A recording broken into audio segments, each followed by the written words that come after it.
the Chaldean account of Genesis, containing the description of the creation, the fall of man, the deluge, the Tower of Babel, the times of the patriarchs, by George Smith, of the Department of Oriental Antiquities, British Museum, author of History of Ashurbanipal, Assyrian Discoveries 1887. Important note: Professor George Smith was the world-leading Assyriologist, and is the man that had actually went there and dug up the tablets and translated them. In their accounts of the creation and of the early history of the human race, the Babylonian divinities figure very prominently, but it is difficult in many cases to identify the deities mentioned by the Greek authors, because the phonetic reading of the names of the Babylonian gods is very obscure, and the classical writers often mention these divinities by the terms in their own mythology, which appeared to them to correspond with the Babylonian names. In this chapter it is only proposed to give a general account of some parts of the Babylonian mythology, to show the relationship between the deities and their titles and work.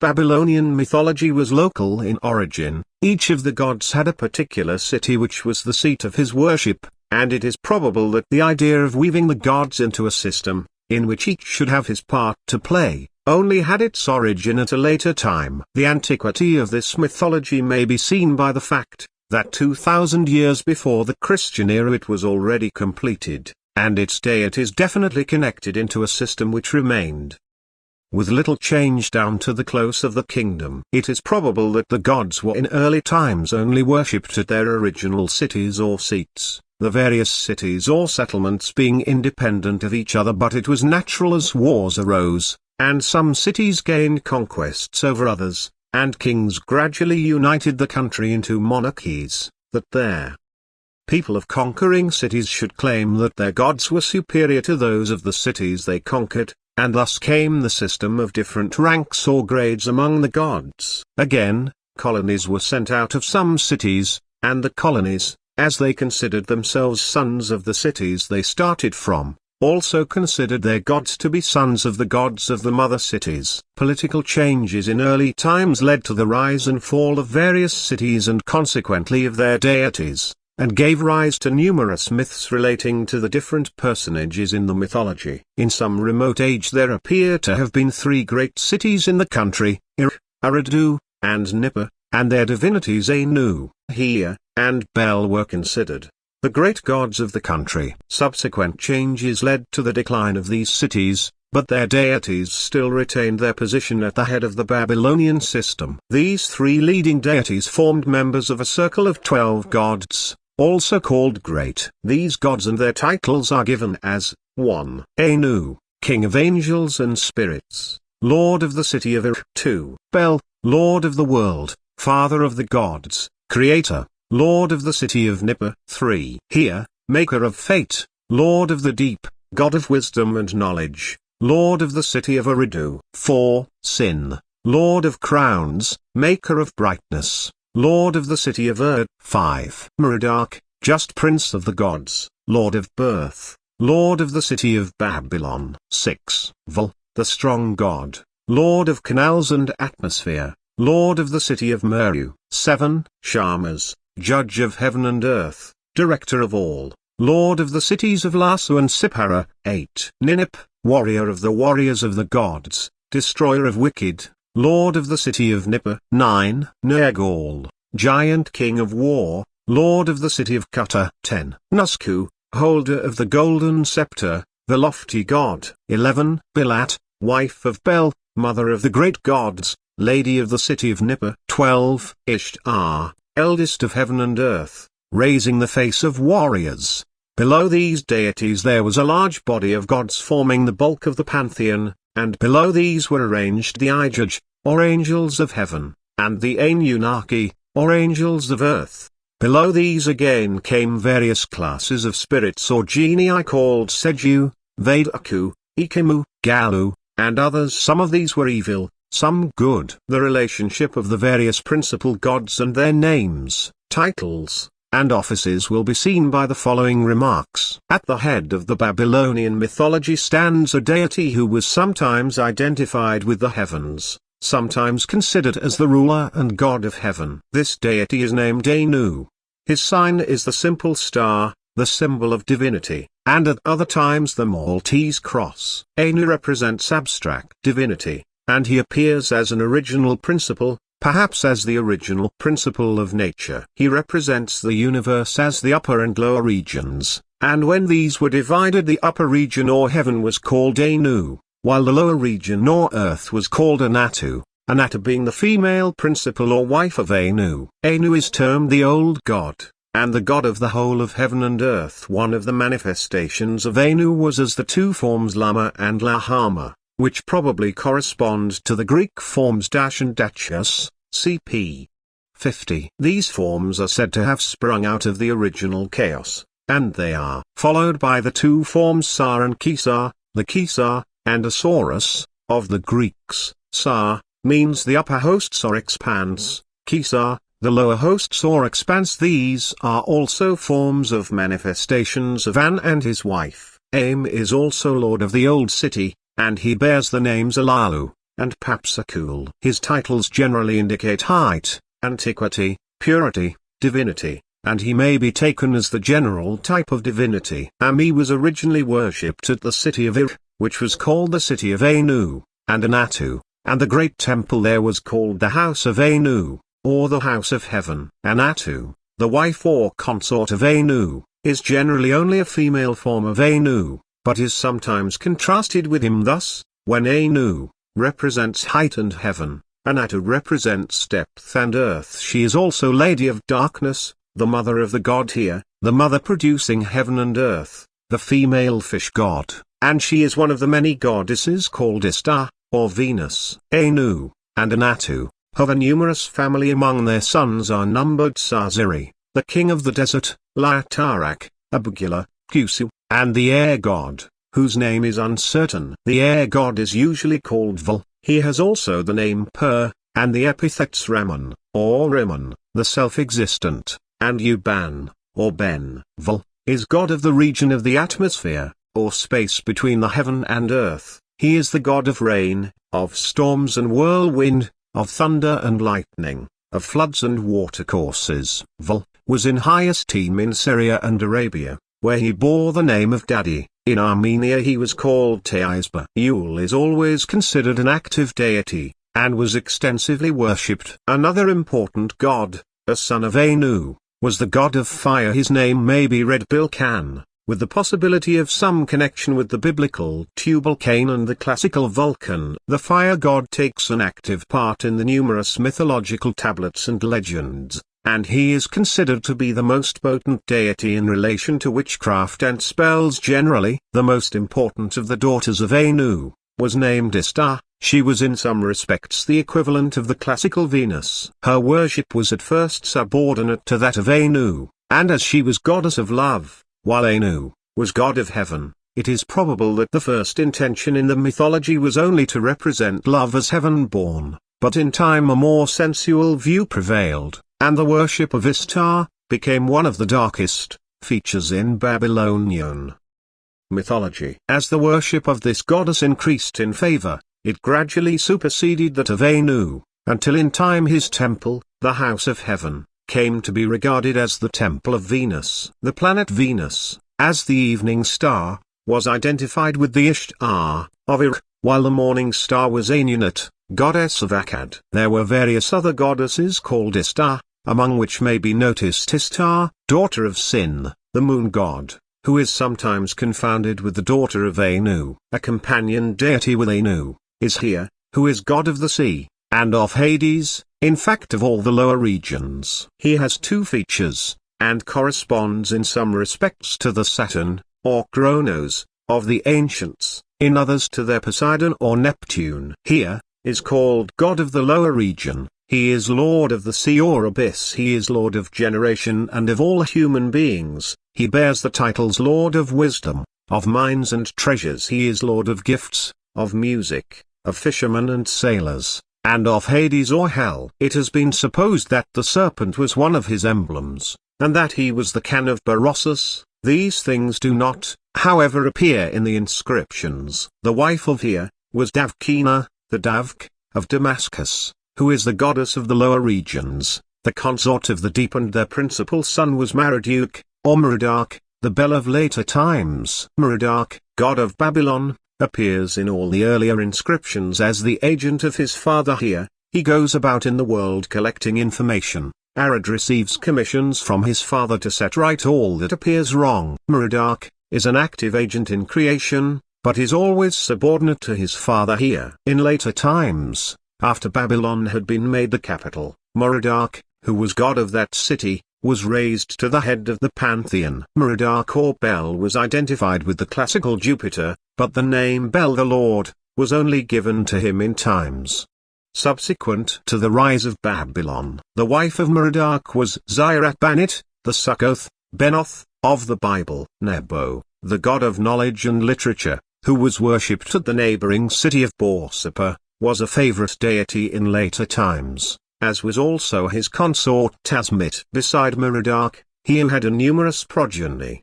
his sons being principally river gods. A third great god was united with Anu, and here, his names were Anu, Ilu, Kaptu, and Bel. He was the original Bel of the Babylonian mythology, and was lord of the surface of the earth and the affairs of men. Ilu was lord of the city of Nippur, and had a consort named Bilat, or Beltis. Ilu, or Bel, is the most active of the gods in the general affairs of mankind, and was so generally worshipped in early times that he came to be regarded as the national divinity, and his temple at the city of Nippur was regarded as the type of all temples. The extensive worship of Bel, and the high honor in which he was held, seem to point to a time when his city, Nippur, was the metropolis of the country. Bilat, or Beltis, the wife of Bel, is a famous deity celebrated in all ages, but as the title Bilat was only a lady, or a goddess, it was a common one for many goddesses, and the notices of Beltis probably refer to several different personages. The same remark may be applied to the name Ishtar, or Ishtar, meaning goddess, which is applied to any female divinity. Ilu had, like the other gods, a numerous family. His eldest son was the moon god called Agu or Aku, Sin and Itu, in later times generally termed Sin. Sin was presiding deity of the city of and early assumed an important place in the mythology. The moon god figures prominently in some early legends, and during the time the city of was capital of the country, his worship became very extensive and popular in the whole of the country. Ninip, god of hunting and war, was another celebrated son of Ilu. He was worshipped with his father at Nippur. Ninip was also much worshipped in Assyria as well as Babylonia, his character as presiding genius of war and the chase-making him a favorite deity with the warlike kings of Assur. Sin, the moon god, had a son Shamaz, or Samas, the sun god, and a daughter, Ishtar or Venus. Shamaz is an active deity in some of the Azduba legends and fables, but he is generally subordinate to Sin. In the Babylonian system, the moon takes precedence of the sun, and the Shamaz, of Lhasa, was probably considered a different deity to Shamaz, of Sippara. Among the other deities of the Babylonians may be counted Nergal, god of Qatar, who, like Ninip, presided over hunting and war, and Anunit, the deity of one city of Sippara, and of the city of Akkad. The following table will exhibit the relationship of the principal deities, but it must be noted that the Assyrian inscriptions are not always consistent, either as to the sex or paternity of the gods. We then come to the creation of the heavenly orbs, which are described in the inscription as arranged like animals, while the Bible says they were set as lights in the firmament of heaven, and just as the book of Genesis says they were set for signs and seasons, for days and years, so the inscription describes that the stars were set in courses to point out the year. The 12 constellations or signs of the zodiac, and 2 other bands of constellations are mentioned, just as 2 sets of 12 stars each are mentioned by the Greeks, one north and one south of the zodiac. I have translated one of these names Niba, wandering stars or planets, but this is not the usual word for planet, and there is a star called Niba, near the place where the sun crossed the boundary between the Old and New Years, and this star was one of 12 supposed to be favorable to Babylonia. It is evident, from the opening of the inscription on the first tablet of the Chaldean astrology and astronomy, that the functions of the stars were according to the Babylonians to act not only as regulators of the seasons and the year, but to be also used as signs, as in Genesis 1:14, for in those ages it was generally believed that the heavenly bodies gave, by their appearance and positions, signs of events which were coming on the earth. The passage given in the 8th line of the inscription, to the effect that the God who created the stars fixed places or habitations for Bel, and here, with himself in the heavens, points to the fact that Anu, God of the heavens, was considered to be the creator of the heavenly hosts, for it is he who shares with Bel, and here, the divisions of the face of the sky. The 9th line of the tablet opens a curious view as to the philosophical beliefs of the early Babylonians. They evidently considered that the world was drawn together out of the waters, and rested or reposed upon a vast abyss of chaotic ocean which filled the space below the world. This dark infernal lake was shut in by gigantic gates and strong fastenings, which prevented the floods from overwhelming the world. When the deity decided to create the moon, he is represented as drawing aside the gates of this abyss, and creating a whirling motion like boiling in the dark ocean below. Then, at his bidding, from this turmoil, arose the moon like a giant bubble, and, passing through the open gates, mounted on its destined way across the vaults of heaven. The Babylonian account continues with the regulation of the motions of the moon to overshadow the night, to regulate and give light until the dawn of day. The phases of the moon are described, its commencing as a thin crescent at the evening on the first day of the month, and its gradually increasing and traveling further into the night. After the moon, the creation of the sun is recorded, its beauty and perfection are extolled, and the regularity of its orbit, which led to its being considered the type of a judge, and the regulator of the world. The Babylonian account of the creation gives the creation of the moon before that of the sun, in reverse order to that in Genesis, and evidently the Babylonians considered the moon the principal body, while the book of Genesis makes the sun the greater light. Here it is evident that Genesis is truer to nature than the Chaldean text. The details of the creation of the planets and stars, which would have been very important to us, are unfortunately lost, no further fragment of this tablet having been recovered. The colophon at the close of tablet V gives us, however, part of the first line of the 6th tablet, but not enough to determine its subject. It is probable that this dealt with the creation of creatures of the water and fowls of the air, and that these were the creation of Bel, the companion deity to Anu. The next tablet, the 7th in the series, is probably represented by a curious fragment, which I first found in one of the trenches at Kui-Unjik, and recognized at once as a part of the description of the creation. This fragment is like some of the others, the upper portion of a tablet much broken, and only valuable from its generally clear meaning. The translation of this fragment is, 1. When the gods in their assembly had created 2.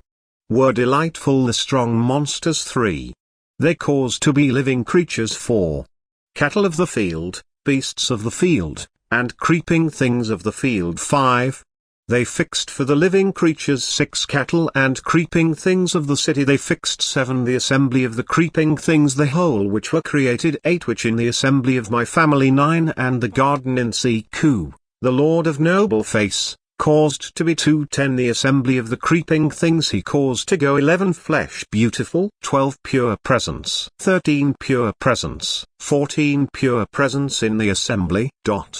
15 This tablet corresponds to the 6th day of creation, Genesis, I. 24:25, and God said, Let the earth bring forth the living creature after his kind, cattle, and creeping thing, and beast of the earth after his kind, and it was so. And God made the beast of the earth after his kind, and cattle after their kind, and everything that creepeth upon the earth after his kind, and God saw that it was good. The Assyrian tablet commences with a statement of the satisfaction a former creation, apparently that of the monsters or whales, had given here referring to Genesis I.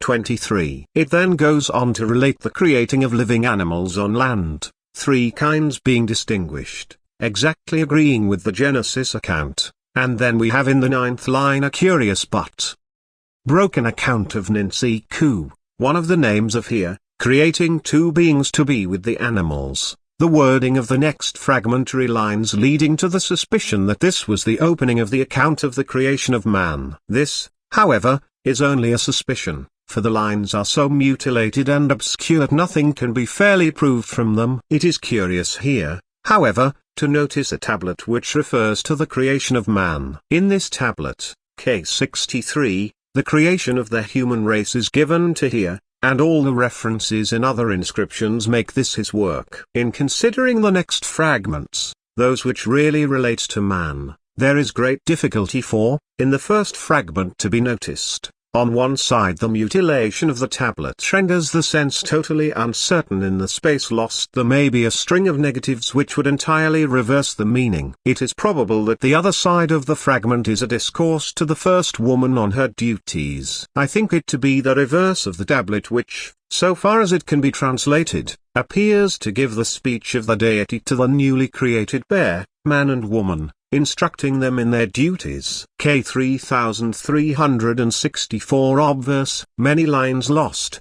1. Evil, 2. Which is eaten by the stomach, 3. In growing, 4. Consumed, 5. Extended, heavy, 6. Firmly thou shalt speak, 7. And the support of mankind. The 8. Every day thy God thou shalt approach, or invoke, 9. Sacrifice, prayer of the mouth and instruments, 10. To thy God in reverence thou shalt carry, 11. Whatever shall be suitable for divinity, 12. Supplication, humility, and bowing of the face, 13. Fire? Thou shalt give to him, and thou shalt bring tribute, 14. And in the fear also of God thou shalt be holy, 15. In thy knowledge and afterwards in the tablets, writing, 16. Worship and goodness shall be raised, 17. Sacrifice, saving, 18. And worship, 19. The fear of God thou shalt not leave, 20. The fear of the angels thou shalt live in, 21. With friend and enemy? Speech thou shalt make, 22. Under. Speech thou shalt make good, 23. When thou shalt speak also he will give. 24. When thou shalt trust also thou. 25. To enemy? Also 26. Thou shalt trust a friend. 27. Thy knowledge also reverse. Many lines lost. 1. Beautiful place also. Divide. 2. In beauty and. Thy hand. 3. And thou to the presence. Thou shalt fix. 4. And not thy sentence. Thee to the end, 5. In the presence of beauty and. Thou shalt speak, 6. Of thy beauty and, 7. Beautiful and. To give drink, 8. Circle I fill, His enemies, 9. His rising? He seeks. The man, 10. With the Lord of thy beauty thou shalt be faithful, 11. To do evil thou shalt not approach him, 12. At thy illness. To him, 13. At thy distress. The obverse of this tablet is a fragment of the address from the deity to the newly created man on his duties to his God, and it is curious that while, in other parts of the story, various gods are mentioned by name, here only one God is mentioned, and simply as the fragments of this tablet might belong to the purest system of religion, but it would in this case be wrong to ground an argument on a single fragment. The reverse of the tablet appears, so far as the sense can be ascertained, to be addressed to the woman, the companion of the man, informing her of her duties towards her partner. The next fragment is a small one. It is the lower corner of a tablet with the ends of a few lines. It may possibly belong to the tablet of the fall to be mentioned later. This fragment is of importance, small as it is, because it mentions a speech of here, to man, and alludes to the Karka Tiamat, or dragon of the sea, in connection with a revolt against the deity. The fragment is, however, too mutilated to give more than a general idea of its contents. Obverse. 1 Seat her to all the lords, 3 His might for the gods, Lord lofty, 5 Kingdom exalted, 6 In multitudes increase. Reverse. 1 Here, called to his man, 2 Height of his greatness, 3 The rule of any god, 4 Satulku, knew it, 5 His noble, 6 His fear, Satulku, 7 His might 8 To them, the dragon of the sea, 9 Against thy father fight. Connected with this fragment is the account of the curse after the fall, on the remarkable fragment which I brought over from my first expedition to Assyria. This forms about half a tablet, being part of the obverse and reverse, both in fair preservation, and so far as they go, fairly perfect, but containing at present many obscurities in the speeches of the gods. Before the commencement of lines 1, 5, 11, 19, 27, and 29 on the obverse, there are glosses stating that the divine titles commencing these lines all apply to the same deity. These explanatory glosses show that even in the Assyrian time there were difficulties in the narrative. Obverse 1. The gods 2. Which he had fixed 3. Their account 4. May not fail in preparing. 5. The god Ziku, noble life, quickly called director of purity. 6. Good kinsman, master of perception and right. 7. Causer to be fruitful and abundant, establisher of fertility. 8. Another to us has come up, and greatly increased. 9. In thy powerful advance spread over him good. 10. May he speak, may he glorify, may he exalt his majesty. 11. The god Mirku, noble crown, in concern, raised a protection. 12. Lord of noble lips, Saviour from death. 13. Of the gods imprisoned, the accomplisher of restoration. 14. His pleasure he established, he fixed upon the gods his enemies. 15. To fear them he made man. 16. The breath of life was in him. 17. May he be established, and may his will not fail. 18. In the mouth of the dark races which his hand has made. 19. The god of noble lips with his 5 fingers sin may he cut off. 20.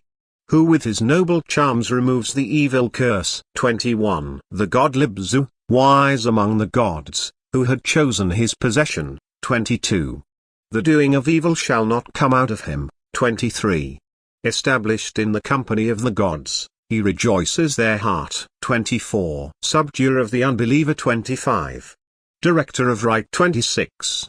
Of corruption. And 27. The god Nissi. 28. Keeper of watch. 29. The god Suab, swiftly. 30. The pourer out to them. 31. In 32. Like. 33 Reverse. 1 to the star. 3. May he take the tail and head. 4. Because the dragon Tiamat had 5. His punishment the planets possessing. 6. By the stars of heaven themselves may they. 7. Like a sheep may the gods tremble, all of them. 8. May he bind Tiamat, her prisons may he shut up and surround. 9. Afterwards the people of remote ages. 10. May she remove, not destroy, forever. 11. To the place he created, he made strong. 12. Lord of the earth his name called out, the Father Elu. 13. In the ranks of the angels pronounced their curse. 14. The god Hea, heard and his liver was angry. 15. Because his man had corrupted his purity. 16. He like me also here, may he punish him. 17. The course of my issue all of them may he remove. 18. All my seed may he destroy. 19. In the language of the 50 great gods. 20. By his 50 names he called, and turned away in anger from him. 21. May he be conquered, and at once cut off. 22. Wisdom and knowledge hostilely may they injure him. 23. May they put at enmity also father and son, and may they plunder. 24. To king, ruler, and governor, may they bend their ear. 25. May they cause anger also to the Lord of the gods Merodach. 26. His land may it bring forth, but he not touch it. 27. His desire shall be cut off, and his will be unanswered. 28. The opening of his mouth no god shall take notice of. 29. His back shall be broken and not be healed. 30. At his urgent trouble no god shall receive him. 31. His heart shall be poured out, and his mind shall be troubled. 32.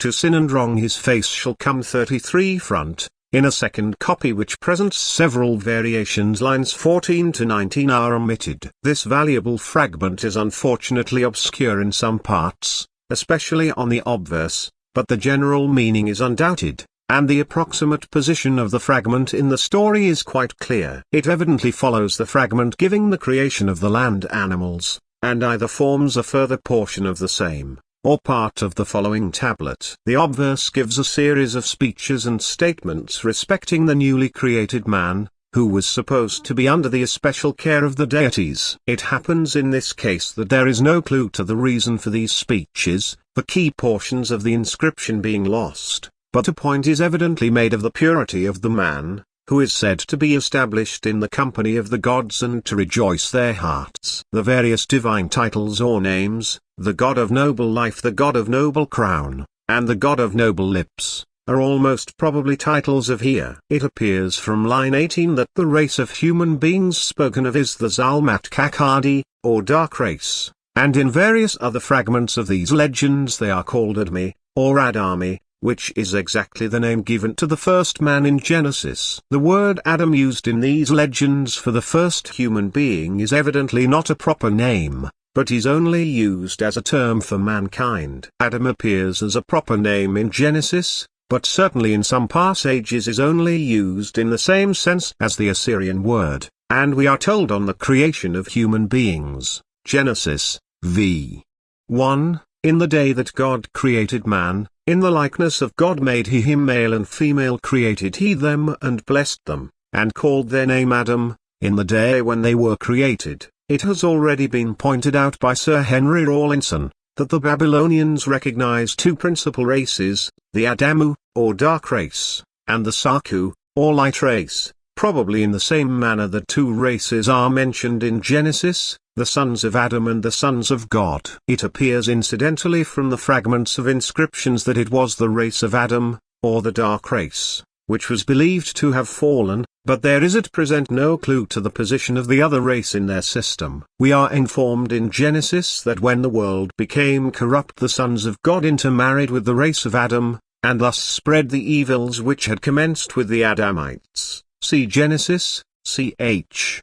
Vi. The obverse of the tablet giving the creation of man, where it breaks off, leaves him in a state of purity, and where the narrative recommences on the reverse, man has already fallen. Here it is difficult to say how far the narrative of the inscription agrees with that of the Bible. In this case it is better to review the biblical account, which is complete, and compare it with the fragmentary allusions in the inscriptions. After the statement of man's innocence, which agrees with the inscription, the Bible goes on to relate, Genesis 3.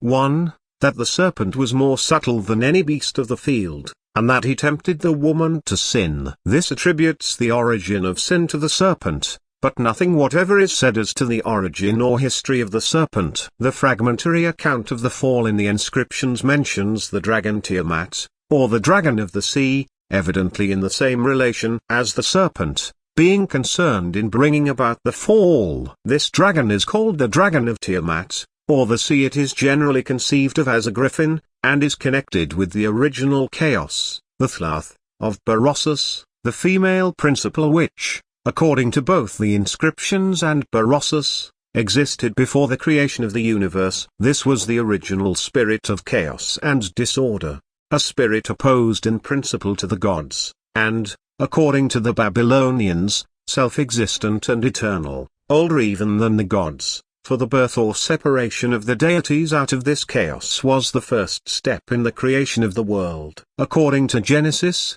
the serpent addressed the woman, Genesis 3. 1, and inquired if God had forbidden them to eat of every tree of the garden, eliciting from her the statement that there was a tree in the middle of the garden, the fruit of which was forbidden to them. There is nothing in the present fragments indicating a belief in the Garden of Eden or the Tree of Knowledge. There is only an obscure allusion in lines 16 and 22 to a thirst for knowledge having been a cause of man's fall, but outside these inscriptions, from the general body of Assyrian texts, Sir Henry Rawlinson has pointed out the agreement of the Babylonian region of Cardunias, or Ganjunias, with the Eden of their Bible. Eden is a fruitful place, watered by the four rivers, Euphrates, Tigris, Gihon, and Pison, and Ganges, is similar in description, watered by the four rivers, Euphrates, Tigris, Zurapi, and Uni. The loss of this portion of the creation legend is unfortunate, as, however probable it may be that the Hebrew and Babylonian traditions agree about the garden and tree of knowledge, we cannot now prove it. There is a second tree, the tree of life, in the Genesis account, ch.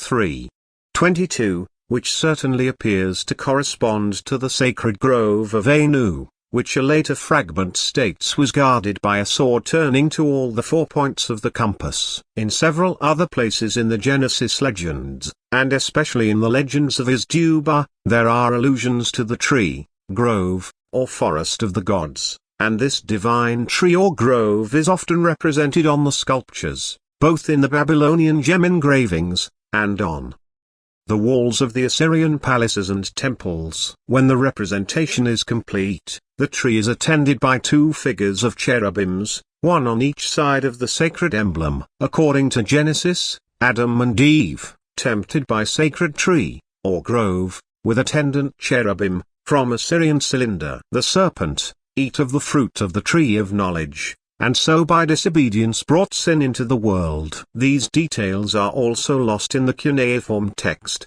which opens again where the gods are cursing the dragon and the Adam or man for this transgression, corresponding to the passage, Genesis 3:9-19. Throughout this, corresponding passages may be found which show that the same idea runs through both narratives, but some passages in the cuneiform account are too mutilated to allow any certainty to be attached to the translation, and the loss of the previous parts of the text prevents our knowing what points the allusions are directed to. Although so much of the most important part of the text is lost, the notices in other parts, and the allusions in the mythological scenes on the Babylonian gems will serve to guide us as to the probable drift of the missing portion. It is quite clear that the dragon of the sea or dragon of Tiamat is connected with the fall like the serpent in the book of Genesis, and in fact is the equivalent of the serpent. The name of the dragon is not written phonetically, but by 2 monograms which probably mean the scaly or animal covered with scales. This description,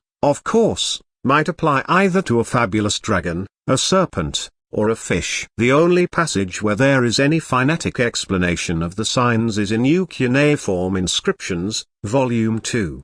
p. 32, 1-9, where we have Turbatu, for the place or den of the dragon, perhaps connected with the Hebrew sea monster. The form of this creature as given on the gems is that of a griffin or dragon, generally with the head like a carnivorous animal, body covered with scales, legs terminating in claws, like an eagle, and wings on the back. Our own heraldic griffins are so strikingly like the sculptures of this creature that we might almost suspect them to be copies from the Chaldean works. In some cases, however, the early Babylonian seals, which contained devices taken from these legends, more closely approached the Genesis story. One striking and important specimen of early type in the British Museum collection has 2 figures sitting one on each side of a tree, holding out their hands to the fruit, while at the back of one is stretched a serpent. We know well that in these early sculptures none of these figures were chance devices,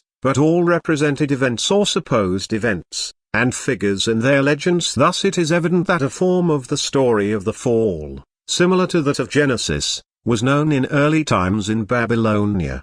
The dragon which, in the Chaldean account of the sacred tree, seated figure on each side, and serpent in background, from an early Babylonian cylinder. Creation, leads man to sin, is the creature of Tiamat, the living principle of the sea and of chaos, and he is an embodiment of the spirit of chaos or disorder which was opposed to the deities at the creation of the world. It is clear that the dragon is included in the curse for the fall, and that the gods invoke on the head of the human race all the evils which afflict humanity. Wisdom and knowledge shall injure him, line 22, he shall have family quarrels, line 23, shall submit to tyranny, line 24, he will anger the gods, line 25. He shall not eat the fruits of his labor, line 26. He shall be disappointed in his desires, line 27. He shall pour out useless prayer, lines 28 and 30. He shall have trouble of mind and body, lines 29 and 31. He shall commit future sin, line 32.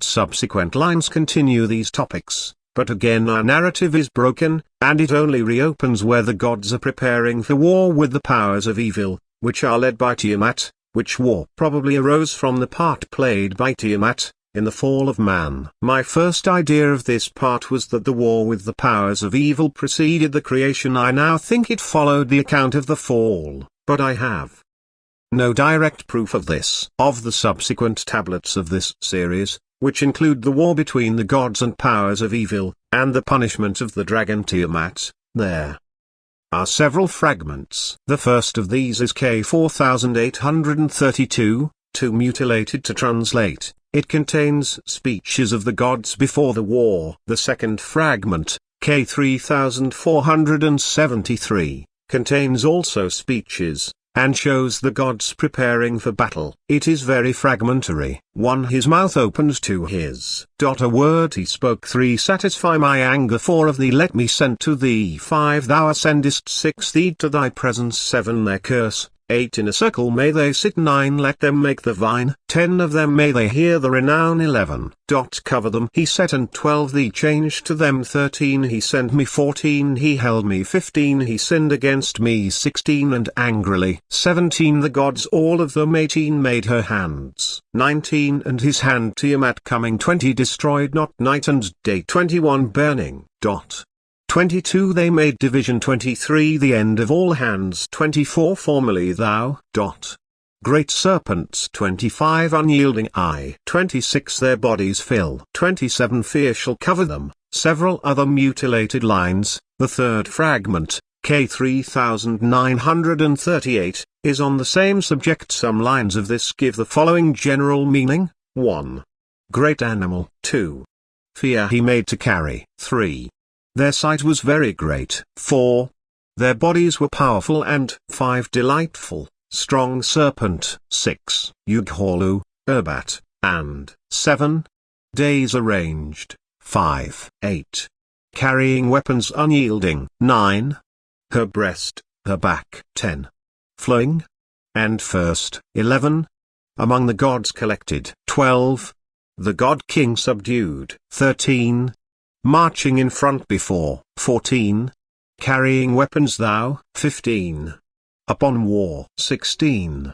His hand appointed. There are many more similar broken lines, and on the other side fragments of a speech by some being who desires Tiamat to make war. All these fragments are not sufficiently complete to translate with certainty, or even to ascertain their order. The fourth fragment, K 3449, relates to the making of weapons to arm the god who should meet in war the dragon. This reads with some doubt on account of its mutilation. 1. Heart. 2. Burning. 3. From 4. In the temple. 5. May he fix. 6. The dwelling of the gods. 7. The great gods. 8. The gods said. 9. The sword that was made the gods saw. 10. And they saw also the bow which was strung. 11. The work that was made they placed. 12. Carried also Anu, in the assembly of the gods. 13.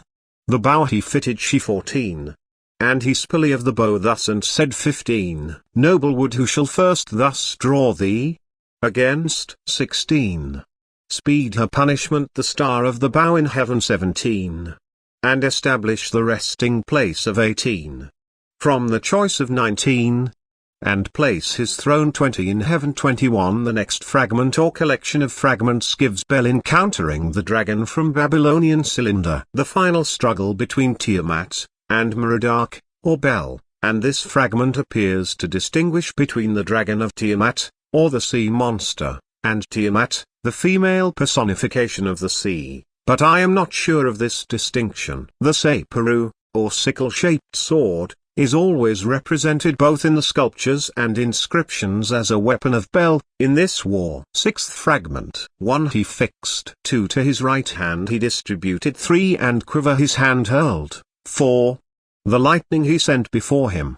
5. Fierceness filled his body. 6. He made the sword to silence the dragon of the sea. 7. The 7 winds he fixed not to come out of her wound. 8. On the south, the north, the east, and the west. 9. His hand the sword he caused to hold before the grove of his father the god Anu. 10. He made the evil wind, the hostile wind, the tempest, the storm. 11.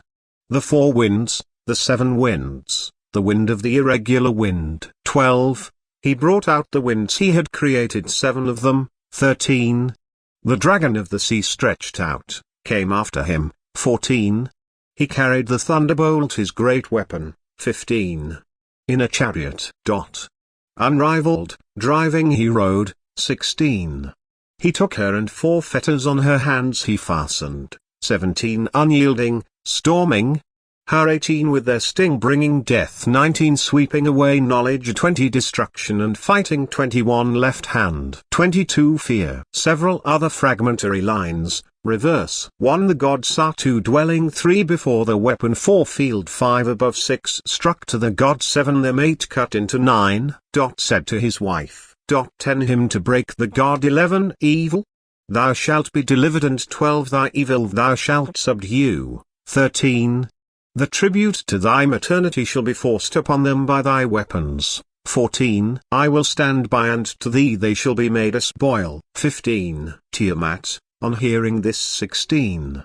At once joined and changed her resolution. 17. Tiamat, called and quickly arose. 18. Strongly and firmly she encircled with her defenses. 19. She took a girdle and placed 20.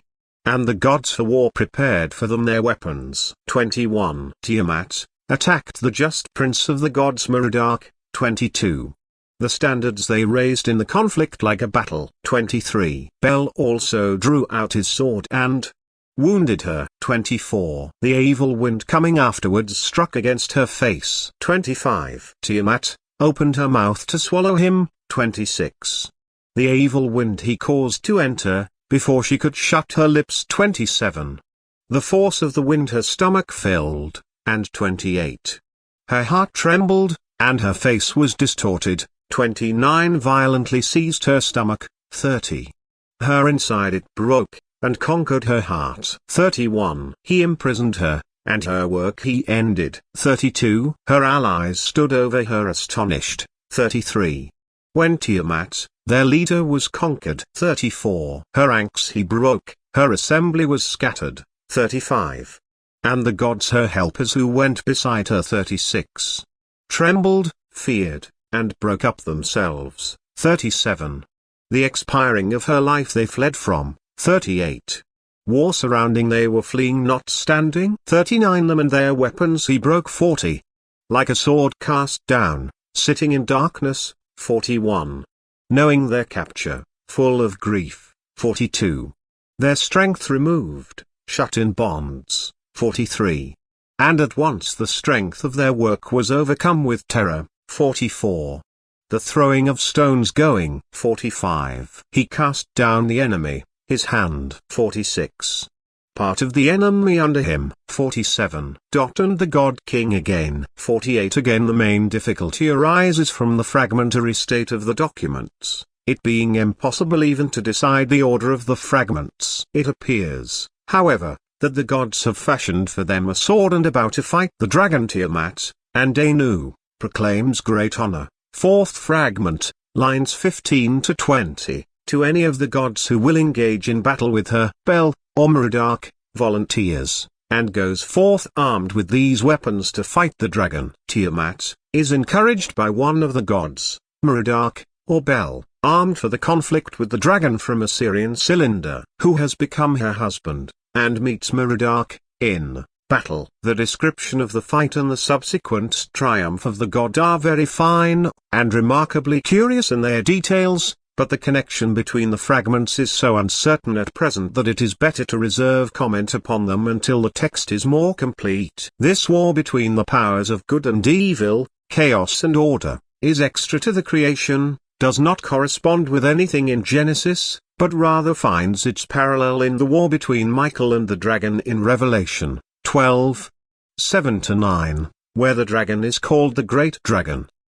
That old serpent, called the devil and Satan, which deceiveth the whole world. This description is strikingly like the impression gathered from the fragments of the cuneiform story the dragon Tiamat, who fought against the gods and led man to sin, and whose fate it was to be conquered in a celestial war, closely corresponds in all essential points to the dragon conquered by Michael. These fragments of the cuneiform account of the creation and fall agree so far as they are preserved with the biblical account, and show that in the period from BC 2000 to 1500 the Babylonians believed in a similar story to that in Genesis.